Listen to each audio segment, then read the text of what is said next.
আসসালামু আলাইকুম। এই সমাজে দুই শ্রেণীর মানুষ বসবাস করে।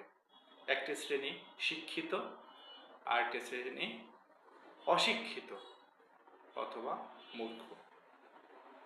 আপনি লক্ষ্য করলে দেখবেন যে সমাজে বড় বড় যত ত্রুটিগুলা হয়, বড় বড় যেগুলা সামাজিক অবক্ষয়ের সৃষ্টি হয়, সেগুলা বেশিরভাগ এই শিক্ষিত শ্রেণীর দ্বারা তৈরি। আপনারা পত্রিকায় বা সামাজিক যোগাযোগ মাধ্যমে জানতে পেরেছিলেন যে আমাদের বরিশাল বিভাগীয় বন কর্মকর্তা মোহাম্মদ কবির হোসেন পাটোয়ারি বিভিন্ন সময়ে বিভিন্নভাবে বিভিন্ন মহিলাদেরকে প্রলোভন দেখিয়ে এই পর্যন্ত 17টা বিয়ে করেছেন, যেটা নৈতিক দিয়ে বলেন, ধর্মীয় দিক দিয়ে বলেন, সামাজিক দিক দিয়ে বলেন, আর পারিবারিক মূল্যবোধ দিয়ে বলেন, অথবা আমাদের রাষ্ট্রীয় যে মূল্যবোধ সেটা দিয়ে বলেন, কোনোভাবে এখানে গ্রহণযোগ্যতা খুঁজে পাওয়ার সুযোগ নাই।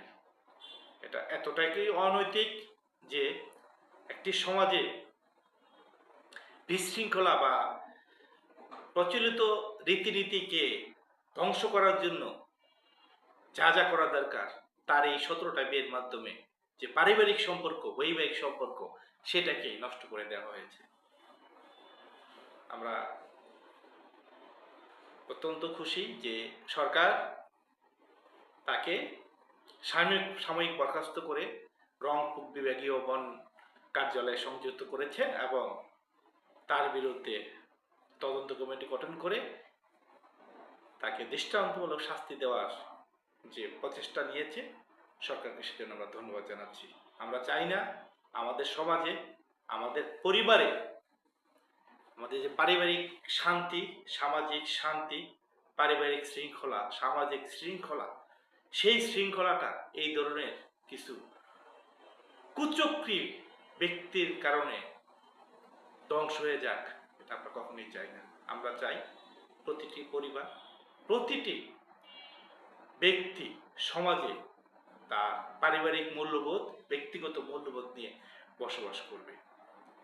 এই যে কবির হোসেন 17টা বিয়ে করে যে 17 জন মহিলা, 17টি ফ্যামিলিকে যে সে বিপদে ফেলে দিল বা একটি বিশৃঙ্খলার মধ্যে নিয়ে আসলো, এর দায় কিন্তু উনি কোনোভাবে এড়াতে পারে না।